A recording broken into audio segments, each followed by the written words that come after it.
அஸ்ஸலாமு அலைக்கும். Hi, this is Nilofar Salman. நம்மளோட சேனல்ல நிறைய பிளட் குரூப்பை பத்தின வீடியோ குரூப் பண்ணியிருக்கோம். பார்க்கலன்னா போய் பாருங்க.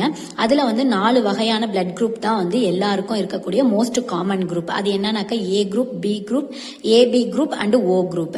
இப்போ இன்னைக்கு இதுல இருந்து கொஞ்சம் டிஃப்ரெண்டான நான் உங்கள்கிட்ட ஒரு கொஸ்டின் கேட்கறேன். அதுக்கான ஆன்சர் உங்களுக்கு தெரிஞ்சுன்னா கமெண்ட் பாக்ஸ்ல சொல்லுங்க. இல்ல அந்த குரூப்பை பத்தி உங்களுக்கு தெரிஞ்சுக்கணுங்கிற கியூரியாசிட்டி இருந்துச்சுனாலும் கமெண்ட் பாக்ஸ்ல சொல்லுங்க. என்ன அப்படின்னாக்க நம்ம இந்தியா நாட்டுல இருக்கக்கூடிய ஒரு நகரத்தோட பெயர்ல ஒரு பிளட் குரூப் இருந்துச்சு. அது என்னன்னு தெரிஞ்சிச்சுன்னா சொல்லுங்க. அது என்ன அப்படின்னாக்க இன்னைக்கு இருக்கக்கூடிய மும்பை சிட்டி அதை என்னன்னு சொல்லுவாங்கன்னாக்க பாம்பே அப்படின்னு சொல்லுவாங்க. அந்த மும்பையில வாழக்கூடிய மக்களுக்கு ஒரு குறிப்பிட்ட வகையான பிளட் குரூப் இருந்துச்சு. அது என்னன்னாக்க பாம்பே பிளட் குரூப் அப்படின்னு சொல்லுவாங்க. இந்த பிளட் குரூப்பை பத்தின சுவாரஸ்யமான தகவல் உங்களுக்கு வேணும்னா நம்ம சேனலை லைக் பண்ணி சப்ஸ்கிரைப் பண்ணுங்க. ஃப்ரெண்ட்ஸ் அண்ட் ஃபேமிலி கூட ஷேர் பண்ணுங்க. Love learning.